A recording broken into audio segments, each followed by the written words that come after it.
On this episode, trees, bioretention systems, and why we think they have a lot of potential.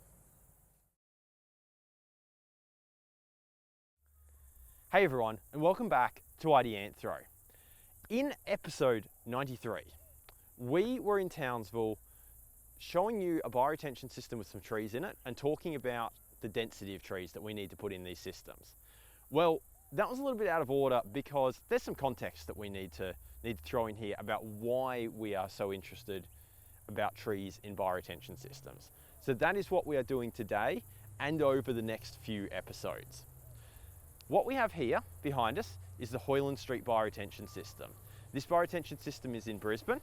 It is, to the best of my understanding, and I'm 99% sure this is correct, the second oldest bioretention system in Australia, the oldest bioretention system in Queensland. It was constructed by Brisbane City Council in 2001, which at the time that we are filming this makes it 15 years old. Why we are out here today is because this system was planted out very deliberately with trees in it, and over the 6 years or so that I've got to inspect the system, I have seen a number of things about this system that I particularly like that has informed my view as to why I'm a big fan of putting trees into particularly these what I would term a precinct. This is probably a little bit large for a precinct, but a precinct scale bioretention system. Anything from like the 100 square meters of filter media up to, this is pushing 800, or 700, I think. Anyway, something in that 100 to 700 square meter range, why I'm such a fan of putting trees in bioretention systems. So a little bit of history. This system, as I said, was constructed in 2001. When it was planted out with lomandras as the understory, and melaleucas, as they weren't tube stock, they weren't massive trees, but they were, I don't know the correct size of pot to describe. Planted out with melaleucas is the important bit here. Pretty early on, some acacias also came up as a pioneer species. Weren't planted, weren't deliberately seeded, although obviously some seeds got in somehow, perhaps washed in with the stormwater. Some acacias came up, and this system established to get a nice canopy over its first 10 to 12 years of both melaleucas and acacias in it, and the Lomandra longifolia beneath it established pretty nicely as well. What we know about maintenance on this system is that Brisbane City Council did works on it over about the first 4 years of its life to make sure it established pretty well. There was weed control going on, looking after the system. But from that point onwards, so from 2005 to the present day, there has been no maintenance on this system except for mowing around the edge, which you can see because the batters of this system are nicely mowed, and occasional litter removal. So occasionally the people who are doing works on the surrounding parkland coming into this system and removing litter. What we also know about this system is that somewhere in and the dates are a little bit fuzzy here, let's say the 2007 to 2009 range, Monash University and others came in and did research on the water quality in this system. So they sampled water quality in and out, and there's data available on its performance. And so as I've observed this more recently, I've observed a system that is particularly resilient in spite of the fact that it hasn't been maintained. Now, it's not perfect. If we take a look around this system, it is particularly weedy at the moment, right? I'm not pretending that it's not. When I first visited it in 2010, it was nowhere near this weedy. It was much clearer in that the understory was lomandras and very little else. There were weeds around the edges where there was much more sunlight coming into them.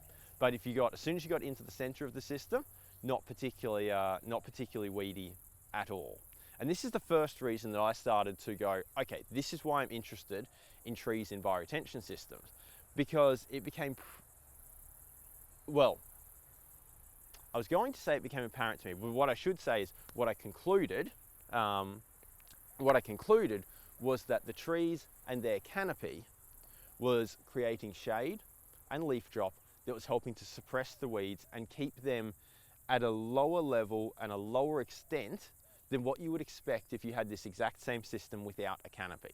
That more complete ecosystem with the trees was, in my opinion, making this system more resilient So in spite of the fact that when I first saw it in 2010, Brisbane City Council hadn't maintained this for weeds anytime in the past 5 years, the system was still pretty resilient. And if you've been out and visited other bioretention systems without a canopy, if you leave them for 5 years without any weed control, there's a pretty good chance all the desirable vegetation is going to be overrun with weeds, and they're going to be starting to outcompete it, and eventually that desirable vegetation is highly likely to die off. So that was the first thing that I got interested about trees in bioretention systems, and it was Hoyland Street that demonstrated that to me.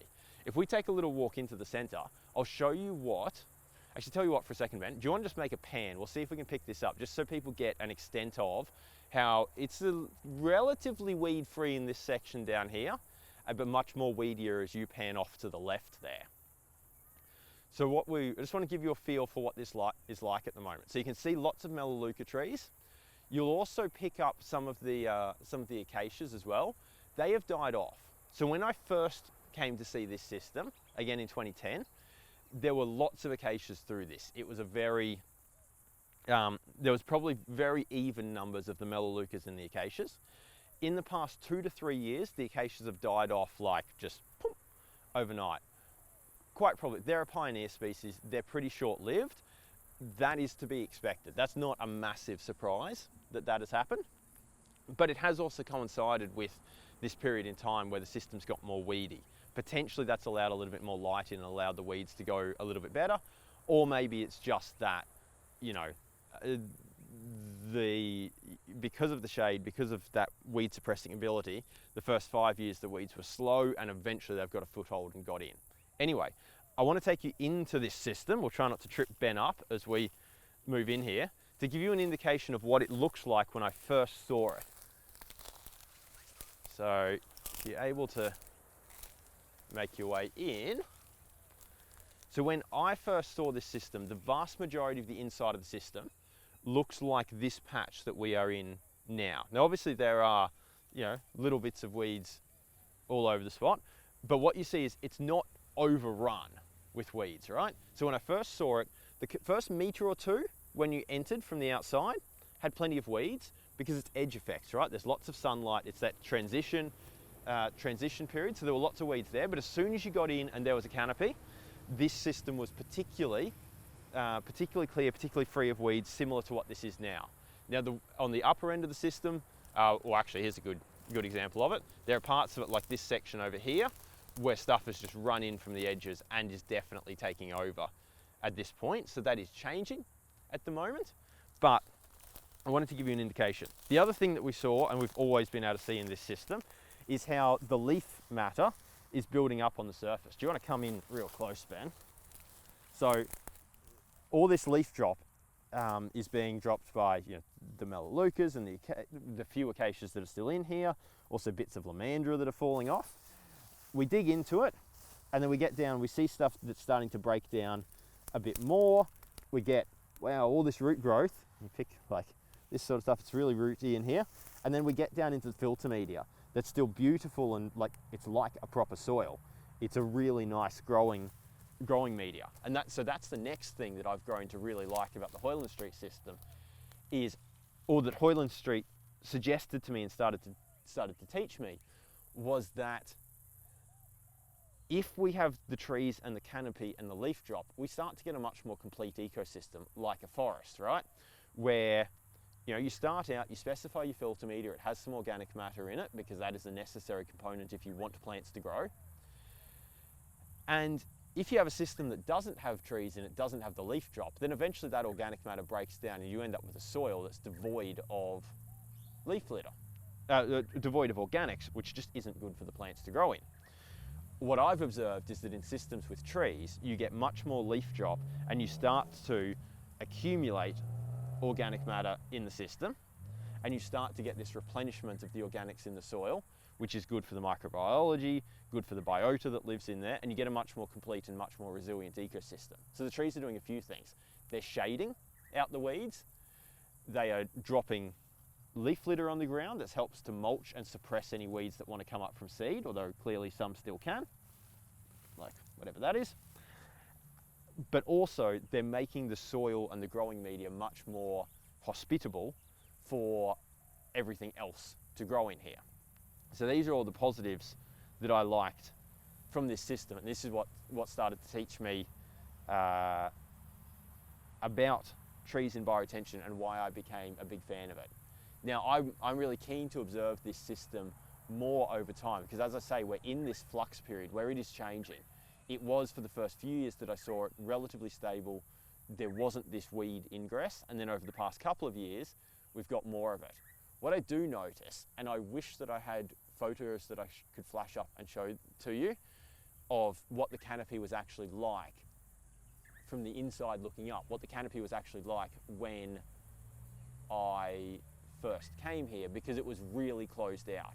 But since those acacias have died, it's actually quite open. Ben, do you want to actually try and shoot straight up? I realize that's really hard with the shoulder mount you're using, but to give an indication, despite the fact there's trees in here, it's actually a pretty open canopy now.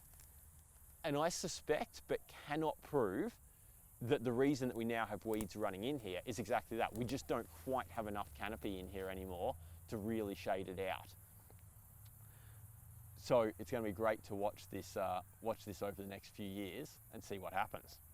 And so that is it. That is the introduction to why I particularly first became so interested in trees in bioretention systems, because I think they build more resilience into the system, give us a system that's going to be easier to maintain. Let's talk about this from the maintenance point of view as well, right? So first, let's consider a system that didn't have trees and what happens if you don't maintain it. So let's say you do the establishment well and you get the system pretty well established, right? But then you don't maintain it. My experience looking at those systems is then the terrestrial weeds get a foothold pretty quickly, get into the system and start to take over. They run over the top of all the desirable vegetation and eventually outcompete it, and it dies off.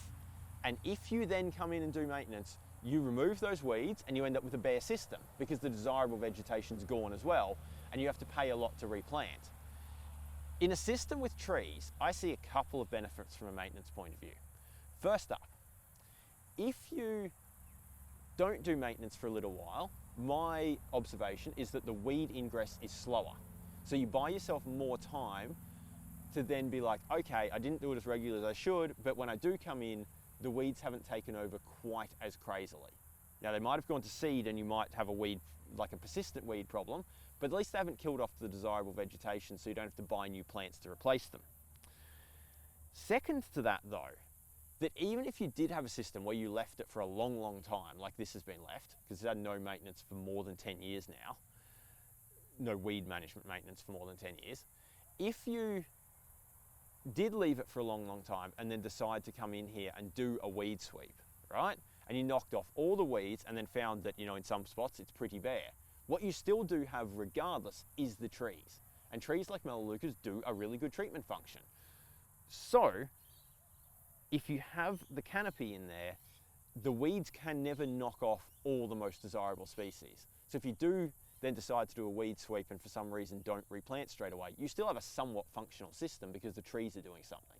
So it's resilience, it feels more complete, more resistant to, to if we don't do maintenance quite the way that we should. I think it can be cheaper, I think it can be easier. And so that is it. I'm gonna stand back up. That is it. That is my introduction to why I'm so interested in trees in these precinct scale bioretention systems. Thank you for tuning in. I hope you found it interesting. Keep an eye out for the next few videos where we're going to pick apart and answer a few frequently asked questions, because there are some questions about when we put trees in these systems. So keep an eye out for that. I'll see you next time.